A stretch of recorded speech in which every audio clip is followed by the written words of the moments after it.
नमस्कार, पक्ष विपक्ष देख रहे हैं आप। मैं हूं आपके साथ नेहा दुबे। 2024 के लोकसभा चुनाव में अग्निवीर योजना बड़ा चुनावी मुद्दा बन गया है। अग्निवीर योजना पर सत्ता पक्ष और विपक्ष आमने सामने हैं। राहुल गांधी लगातार अग्निवीर योजना पर पीएम मोदी पर निशाना साध रहे हैं। राहुल गांधी अपनी हर रैली में सत्ता में आने पर अग्निवीर योजना को फाड़कर फेंकने का वादा कर रहे हैं। कांग्रेस प्रत्याशी अमरिंदर सिंह राजा वंडिंग के समर्थन में जनसभा करने के लिए बुधवार को राहुल गांधी लुधियाना पहुंचे। यहां पर राहुल ने एक बार फिर अग्निवीर योजना को सत्ता में आने पर रद्दी की टोकरी में फेंकने का वादा किया।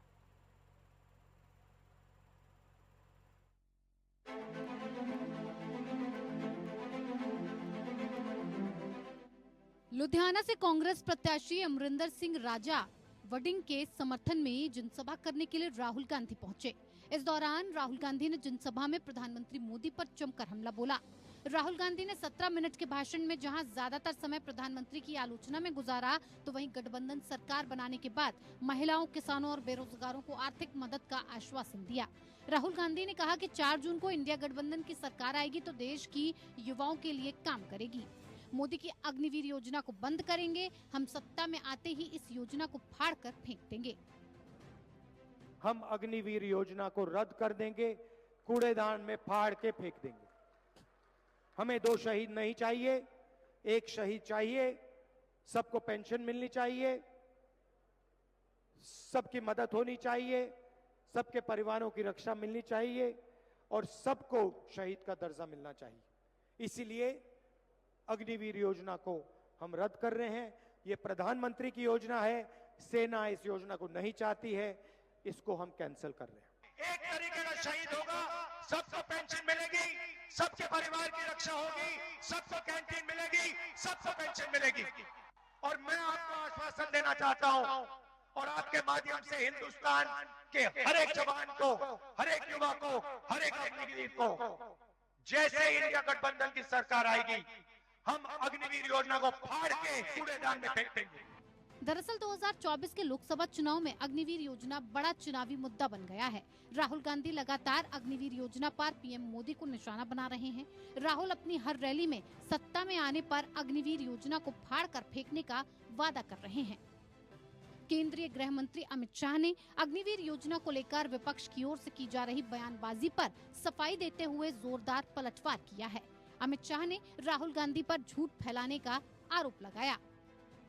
राहुल गांधी जी अपने पार्टी के फायदे के लिए सरासर झूठ लोगों के बीच में फैला रहे हैं और जनता को गुमराह कर रहे हैं। मेरा आप सभी से निवेदन है, हिमाचल जैसे छोटे प्रदेश के अंदर इस तरह की झूठी बातें फैलाते हैं, आप लोग ये मेरी बात को युवाओं के लिए, पूर्व सेना के हमारे जवानों के परिवारों के बीच में ये बात को जरूर पहुंचाइए। उन्होंने क्या कहा उस पे मैं कुछ नहीं कहना चाहती। हमारी जो सरकार का जो संकल्प पत्र है उसमें जो है आपने देखा हुआ है कि सेना बलों के लिए हम क्या कर रहे हैं और देश के युवाओं के लिए जो है हम क्या कर रहे हैं, तो वो हमारे संकल्प पत्र से स्पष्ट है। अग्निवीर को लेकर बार बार सरकार की तरफ से स्पष्टीकरण है, खुद गृह मंत्री अमित शाह ने उस दिन स्पष्टीकरण दिया, उसके बाद भी ये भ्रांतियां क्यों फैलाई जा रही, क्या लगता है आपको? क्योंकि अब इनके पास जीतने का और कोई हथकंडा नहीं बचा है। अब ये अफवाहों पर और लोगों को जो है वो भ्रमित करने पर और जो है ये पैसे खिला कर जो है इस तरह की अफवाहें फैलाने पर ये इतना नीचे गिर चुके हैं। विपक्ष अग्निवीर योजना को रद्दी की टोकरी में फेंकने की बात कह रहा है, तो बीजेपी अग्निवीर योजना के फायदे गिना रही है। गृह मंत्री अमित शाह ने कहा कि अग्निवीर में जो 100 जवान होंगे उनमें से 25 परमानेंट हो जाएंगे, बाकी को सरकारें, पुलिस फोर्स आदि में छूट और अन्य लाभ दिए जाएंगे। एक भी अग्निवीर नौकरी से लौटने के बाद बेकार नहीं बैठेगा। उनके लिए पैरामिलिट्री फोर्स और स्टेट पुलिस में नौकरी होगी। इनको फंड और ग्रेजुएटी भी मिलेगी। भले ही बीजेपी और मोदी सरकार अग्निपथ योजना पर सफाई दें, लेकिन इसे सेना और युवाओं के लिए फायदेमंद बताएं। लेकिन मोदी सरकार के लिए चुनाव में अग्निपथ योजना की भी अग्नि परीक्षा होनी है। 1 जून को आखिरी चरण की वोटिंग के बाद जब 4 जून को नतीजों का ऐलान होगा तो पता चलेगा कि बीजेपी और मोदी सरकार अग्निवीर की अग्नि परीक्षा में पास होती है या फेल। Bureau report, APN।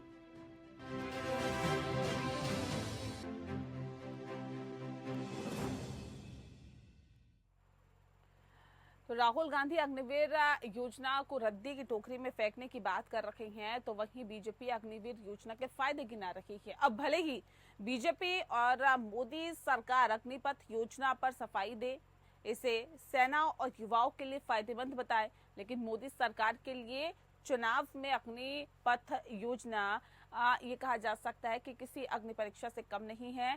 और ऐसे में 1 जून को आखिरी चरण की वोटिंग होने के बाद ही जब 4 जून को सभी के सामने नतीजों का ऐलान होगा तो पता चलेगा कि बीजेपी और मोदी सरकार अग्निवीर की अग्नि परीक्षा में पास होती है या फिर फेल होती है। इस विषय पे आज हम तफसील से चर्चा करेंगे। खास मेहमान हमारे साथ मौजूद है, उनसे आपका परिचय करा देते हैं। इस वक्त हमारे साथ शांत प्रकाश जाटव जी हैं, नेता है भारतीय जनता पार्टी के। बहुत स्वागत है आपका। हमारे साथ विजय कौशिक जी जुड़ गए हैं, प्रवक्ता हैं कांग्रेस पार्टी के। आपका बहुत स्वागत है। विजय कौशिक जी, इस खास कार्यक्रम की शुरुआत आपके साथ ही करते हैं, लेकिन जो हालात और जो स्थितियां हैं, घूम घूम कर राहुल गांधी हर एक रैली में, हर जनसभा में अग्निवीर योजना का जिक्र कर रहे हैं और कभी ये कह रहे हैं कि फाड़ कर फेंक देंगे, कभी कह रहे रद्दी की टोकरी में फेंक देंगे, कभी कह रहे उसको जला देंगे। अब सवाल इस बात को लेकर है, क्यों आप लोगों को ऐसा लगता है कि नहीं जी अग्निवीर योजना देश के युवाओं के लिए ठीक नहीं है, इसको आते ही हमें खत्म करना है, क्यों? देखिए, अग्निवीर योजना देश के साथ एक षड्यंत्र है और अडानी अंबानी जैसे लोगों को फायदा पहुंचाने का एक तरीका है। आपको ये जानकर हैरानी होगी कि अगर आप सरकार से पूछेंगे कि भैया एक अग्निवीर की जो ट्रेनिंग है, यानी कि जो सैनिक है उसकी ट्रेनिंग पर खर्चा कितना आता है, तो सरकार इस बात को स्पष्ट नहीं कर रही, जबकि लाखों रुपए उसके ऊपर खर्चा आता है।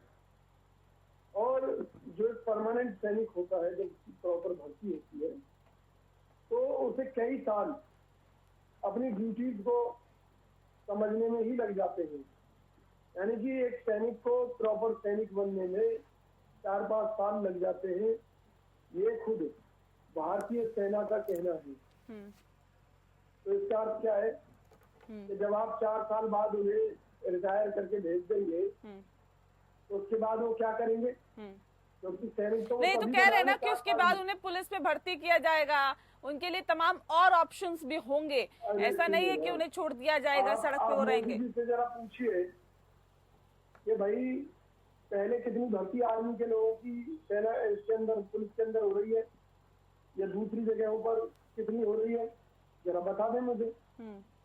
जब आज के समय में रोजगार के नाम पर झुंझुना है देश की जनता के हाथ में, हालात इतने खराब हो गए कि वर्ल्ड बैंक ने चेतावनी दी है भारत सरकार को कि भैया तुम्हारे यहाँ पर जो बेरोजगारी की दर है वो अंग्रेजों के समय को क्रॉस कर चुकी है। और हालात इतने खराब हैं कि अभी 550 से अधिक युवाओं को मोदी सरकार ने, हरियाणा के युवाओं को इजराइल में मरने के लिए भेजा नौकरी के नाम पर। तो जब उन युवाओं से पूछा गया कि भैया इजराइल में तो युद्ध चल रहा है, आप वहां क्यों मरने जाना चाहते हो, तो उन्होंने जवाब दिया कि यहाँ पर भूखे मरने से अच्छा है कि हम इजराइल में जाकर मर जाएं। ठीक है, शांत प्रकाश जाटव जी, अब सवाल इस बात को लेकर है, ये तो देखिए सीधे सीधे ये आरोप लगा रहे हैं कि जब 4 से 5 साल बाद वो आएंगे तो आखिर वो क्या करेंगे, इस बात का स्पष्टीकरण दें। दूसरी बात ये कि एक सैनिक पर कितना खर्चा आता है और उस बात का स्पष्टीकरण दें। और तीसरी बात ये कि 4 से 5 साल तो एक इंसान को, एक व्यक्ति को एक सैनिक अच्छे से बनने में लग जाता है और 5 साल बाद, 4 साल बाद आप रिटायर कर देंगे उसे कि जाइए आपकी सेवाएं समाप्त। तो ये क्या प्रक्रिया है? इससे आपको क्यों लगता है और कैसे लगता है कि देश के युवाओं को फायदा मिलेगा और इस देश को भी फायदा मिलेगा? देखिए, अग्निवीर परियोजना जब शुरू की गई उस वक्त में संसद में इसके ऊपर चर्चा हुई और राहुल गांधी जी जो हैं उस वक्त में संसद से गायब रहे। अगर उस वक्त में ये अपने मशवरे देते या अग्निवीर की जो पॉलिसी और स्कीम जो है उसको समझ लेते तो आज यहाँ पर देश की जनता को गुमराह नहीं कर रहे होते।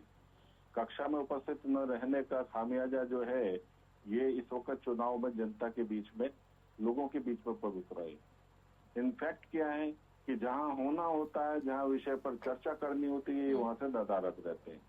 और मैं तो इस वक्त में हमारा जो चुनाव इलेक्शन कमीशन है गुजारिश करूंगा कि जिस तरीके से सैन्य बलों को ये जिस तरीके से भड़काने का काम कर रहे हैं, इन पर सख्त से सख्त जो एक्शन लेना चाहिए, क्योंकि इस विषय पर राजनीति नहीं की जानी चाहिए। बहुत स्पष्ट है, ये अग्निवीर योजना के ऊपर बहुत स्पष्ट तरीके से संसद के सत्रों के दौरान जिस वक्त चर्चा हुई, बहुत स्पष्ट तरीके से बताया गया था कि इसका जो पूरा जो 4 वर्ष का जो प्रोग्राम है उसमें 25% ऐसे अग्निवीर निकाले जाएंगे जो सेना में कंटिन्यू करेंगे, आगे बढ़ेंगे। उनको सैन्य बल को जो लाभ मिलते हैं उस प्रकार से लाभ मिलेंगे। और जो 75% जो अग्निवीर हैं, चूंकि ये सब मैट्रिक के बाद में इनके सबके एंट्रेंस होने वाली है, तो उन 75% को इंटरमीडिएट का सर्टिफिकेट दे करके और वो फिर जो है घर वापस होंगे। उनके पास में कुछ लाख रुपया भी होगा, करीबन 20 से 24 लाख रुपए तक उनके पास में पैसा भी होगा, और साथ ही साथ उनके पास में राज्य सुरक्षा बल और पैरामिलिट्री फोर्सेस में जाने के लिए पूरी व्यवस्था होगी। वहाँ पर सब जगह इनको जो है छूट मिलेगी, और वो जो अग्निवीर हैं वो वहाँ पर जाकर के भी आगे अपनी नौकरी कर सकते हैं। इसके अतिरिक्त चूंकि अनुशासित तरीके से वो सैन्य सुरक्षा की जो है ना ट्रेनिंग ले चुके हैं। ये पक्की बात है कि 4 साल से ज्यादा पूरी सुरक्षा बल की ट्रेनिंग लेने में लगता है। ठीक है, मैं आती हूँ। विजय कौशिक जी देखिए, सीधे कह रहे हैं राहुल गांधी वो इंसान है जो कक्षा में हमेशा आते नहीं है, या फिर लेट आते हैं, या फिर आएंगे नहीं, अनुपस्थिति अपनी दर्शाते हैं, और उसके बाद जब कम नंबर आते हैं तो फिर दूसरों पर आरोप लगा देते हैं, और समझ नहीं आता दरअसल क्या सब्जेक्ट उनका चल रहा है, कौन सा लेसन चल रहा है, वो समझ से परे हो जाता है उनसे। अगर वो कक्षा में आए, यानी कि संसद में आए, तो चीजें क्लियर हो जाए। कह रहे अग्निवीर के वक्त जब वो रखा गया था, उस पर बहस हुई थी, तब तो राहुल गांधी अनुपस्थित थे, और अब उस पर सवाल उठाए जा रहे हैं कि हम कचरे के डिब्बे में फेंक देंगे, रद्दी के डिब्बे में फेंक देंगे। अरे पहले क्यों नहीं इस पर सवाल उठाए? आपकी जानकारी में होना चाहिए कि हम डे 1 से ही अग्निवीर योजना के खिलाफ थे, और न केवल हम, आपको याद होना चाहिए जब सरकार ने यह अग्निवीर योजना लॉन्च की थी तो देश भर के युवाओं ने इसका भारी विरोध किया था। यहाँ तक कि सड़कें जाम हुई थी, आगजनी हुई थी, गाड़ियों में आग लगा दी गई थी, लेकिन सरकार ने एक दाव खेला। सरकार ने युवाओं को धमकी दी कि जिसका नाम इन प्रदर्शनों में आएगा उस युवा को कहीं भी नौकरी नहीं मिलेगी। सेना में तो नौकरी का भूल ही चाहिए। तो सरकार की ब्लैकमेलिंग और डर के आगे युवा चुप लगा गए। युवाओं का दर्द ये था अग्निवीर योजना के आने से पहले भी कि भाई हम कई साल मेहनत करते हैं, मतलब एक सैनिक बनने की परीक्षा पास करने के लिए कई साल तो कभी किसी एकेडमी में, कभी खुद कहीं दौड़ लगाते हुए आपको दिख जाएंगे, वो मेहनत करते हैं। और जब वो पास होकर सैनिक बनेंगे, 4 साल बाद उन्हें बाहर का रास्ता दिखा दिया जाएगा, तो उस परिस्थिति में क्या होगा? तो इतने सारे कारण हैं कि भैया एक बार को देखिए, एक आर्मी मैन क्या चला सकता है? बंदूक चला सकता है, और क्या चला सकता है? मुझे बताइए, बंदूक चलाने की कितनी जरूरत है? ये कह रहे हैं कि पैरामिलिट्री में हम भर्ती कर लेंगे, तो यानी कि आप पैरामिलिट्री में रेगुलर भर्ती तो कर नहीं रहे और दावा कर रहे हैं कि आप अग्निवीरों की भर्ती कर लेंगे। ये देश के साथ मजाक क्यों कर रहे हैं? हकीकत ये है कि अडानी अंबानी की फोर्सेस तैयार कराना चाहते हैं सिक्योरिटी गार्ड पर के तौर पर, कि जितने भी अग्निवीर हैं ये अडानी अंबानी की सिक्योरिटी फोर्सेस में जाकर एडमिट हो जाएंगे, और वहाँ ये 10-5 हजार में नौकरी करके अडानी अंबानी के लिए गोली चलाने का काम जनता के ऊपर करेंगे, या फिर सड़कों पर उतरकर क्राइम करेंगे। मोदी जी की कोई योजना 75% जो निकलेंगे सब अडानी अंबानी की सेफ्टी में चले जाएंगे। बिल्कुल, मैं तो सच बात कह रहा हूँ आपसे। क्योंकि एक बात बताइए, एक अग्निवीर पर 40-50 लाख रुपए सरकार का खर्चा होगा। अडानी अंबानी को बगैर 40-50 लाख खर्चा किए 10-20 हजार में एक नौकर मिल जाएगा फ्री फंड में, तो फायदा कैसे होगा? अच्छा बताइए कि ये जो अभी अग्निवीर के तहत जो ये भर्ती हो रही है अभी, अगर कांग्रेस सत्ता में आती है तो क्या करेगी? इनका क्या किया जाएगा? हम इनको परमानेंट कर देंगे। हम ये 4 साल वाला सिस्टम खत्म कर देंगे। जो भर्तियां हुई हैं इन्हें हम रेगुलर कर देंगे। ये हमारे देश के रेगुलर सैनिक होंगे और इन्हें वही अधिकार प्राप्त होंगे। ठीक है, जो एक आर्मी मैन को। ठीक है। श्याम प्रकाश जाटव जी, अब सवाल इस बात को लेकर है कि देखिए अक्सर देखा जा रहा है कि जो भी मोदी सरकार एक नई योजना लेके आती है उसका विरोध हो जाता है। इससे पहले 3 कृषि कानून लेकर आए, उसका विरोध हुआ, और न सिर्फ विरोध हुआ बल्कि उस स्तर पर हुआ कि सरकार को रोल बैक करना पड़ा। अग्निवीर योजना लेके आई तो भी विरोध हुआ, युवा सड़कों पर उतरे, लेकिन वो विरोध इसलिए भी नहीं बढ़ पाया। अब सीधे जैसे कि आरोप लग रहे हैं आप लोगों पर कि आप लोगों ने डराया, उनको धमकाया कि देखिए आपको सरकारी नौकरी नहीं मिलेगी या आपको ये बेनिफिट्स नहीं मिलेंगे, वो आपको इसका लाभ नहीं मिलेगा, इसीलिए अगर आपका नाम आ गया तो फिर इस तरह की चीजें आप लोग करते हैं। क्यों ऐसी योजनाओं को लेके आना जिसका विरोध होना शुरू हो जाता है? दरअसल कांग्रेस जो है वो देश के अंदर किसी प्रकार का ऐसा काम नहीं करने देना चाहती जिससे कि जनता को उसका लाभ मिले। सही मायने में जो अग्निवीर योजना है, इस प्रकार की तमाम योजनाएं, मतलब इस प्रकार की योजना जो है यूरोपियन कंट्रीज में कई देशों में चल रही हैं, जिसका लाभ वहाँ के छात्र जो हैं उनको मिलता है। वो शुरुआती दौर में जो है वो सैनिक शिक्षा लेते हैं, उसके बाद में स्वस्थ और अनुशासित मानसिकता के साथ में वो अच्छे बिजनेस में नहीं, तो जाते हैं, सैम पित्रोदा भी तो एक उदाहरण देते हैं कि विदेशों में क्या होता है। वो भी तो बता रहे थे कि कितने फीसदी संपत्ति जो है वो ट्रांसफर होती है, बाकी सब जो है वो सरकार के पास चली जाती है। उसमें आप लोगों को आपत्ति हो जाती है कि नहीं जी ये तो गलत है। अभी आप विदेश का हवाला दे रहे कि विदेश में ऐसा होता है। नहीं, जो 55% जो विरासत कानून है, अगर आपको अच्छा लगता है तो मैं समझता हूँ कि नहीं, विदेशों का हवाला मत दीजिए ना। हमारे देश में जो चीजें चलती हुई आ रही है, हिमाचल में ये कहा गया था वन पेंशन, हिमाचल में ओल्ड पेंशन स्कीम। आप मेरी बात सुने, आप इस तरीके से बात काट रही हैं। आप उनके बारे में भी बोलती जिस तरीके से अभी जो है कांग्रेस के वक्ता बोल रहे थे। आप एक बात बताएं, कोई अच्छी चीजें अगर किसी विदेश में अगर वो क्रियान्वित की जा रही है उसका लाभ नहीं लेना चाहिए? तो नजरिया है ना सर ये। शांत प्रकाश तो जाटव जी, आपको अच्छा लग रहा होगा। कानून की जो बात कर रही हैं आप ये चाहते हैं कि विरासत कानून, आपको मालूम है राजीव गांधी ने अपने माँ की संपत्ति को बंटवारे के लिए मैं नहीं चाहती हूँ, लेकिन अगर आप ये कह रहे हैं कि नहीं जी विदेश में ऐसे अग्निवीर योजना की तरह तमाम योजनाएं चलाई जा रही हैं, मैं सिर्फ उसका जिक्र कर रही हूँ। जगह पे गलत काउंटर क्यों कर रही हैं? आप विरासत कानून को अग्निवीर और वहाँ की सैन्य बल के साथ में जोड़ रही है। अरे और किसी चीज के साथ जोड़े ना। नहीं तो मैं तो आपने विदेश का में ऐसा होता है, विदेश सैम पित्रोदा भी तो विदेश में कैसा होता है वही बता रहे थे, उसमें आप लोगों को इतनी आपत्ति हुई। ग्लोबल कंट्री है और हमें हर देश के साथ में देख करके चलना है। उसमें अगर किसी देश में सैन्य सुरक्षा बल अगर उनका इस प्रकार से काम कर रहा है और हम देखते हैं कि हम भी अपने देश में इम्प्लीमेंट कर सकते हैं, जिससे ज्यादा से ज्यादा जो है यहाँ का युवा जो है वो अनुशासित होगा, इसमें क्या बुराई है? यहाँ कोई संपत्ति बांटने की बात हो रही है क्या? नहीं, इसमें क्या बुराई है, क्या अच्छाई है, ये तो सर 4 जून को पता चलेगा जब नतीजे सभी के सामने होंगे। नहीं, ये आप और हम तय नहीं करेंगे कि इसमें क्या बुराई है और क्या अच्छाई है, क्योंकि ये तो सही जिस वक्त में इस कानून को लागू किया जा रहा था, इस व्यवस्था को लागू किया जा रहा था, उस वक्त में सारा मुझे एक भी राहुल गांधी जी का कोई भी संसद में भाषण मुझे बता दें कि संसद में राहुल गांधी जी ने ये इस बात पर ये बात कही थी। चलिए अच्छा ये बताइए देखिए ओल्ड पेंशन स्कीम जिसका जिक्र कर रही थी कांग्रेस, हिमाचल प्रदेश में सत्ता में आ गई और यही वादे के साथ आई कि हम ओल्ड पेंशन स्कीम को वापस लागू करेंगे, और आपको वहां से जाना पड़ा, आपकी सत्ता से विदाई हो गई। तो ये इस बार अब ये कहा जा रहा है कि हम अग्निवीर योजना को फाड़कर रद्दी की टोकरी में फेंक देंगे। तो क्या लगता है कि इसका फायदा कहीं ना कहीं विपक्षी पार्टियों को हो जाएगा? मुझे एक बात बताएं कि ओल्ड पेंशन स्कीम की जगह नेशनल पेंशन स्कीम जो है हमने शुरू की। ओल्ड पेंशन स्कीम जो है भारत के जो आर्थिक तंत्र है उसके ऊपर बहुत बड़ा बोझ पड़ता है उससे। ओल्ड पेंशन स्कीम को हर हालत में उसका विकल्प ढूंढना ही पड़ेगा।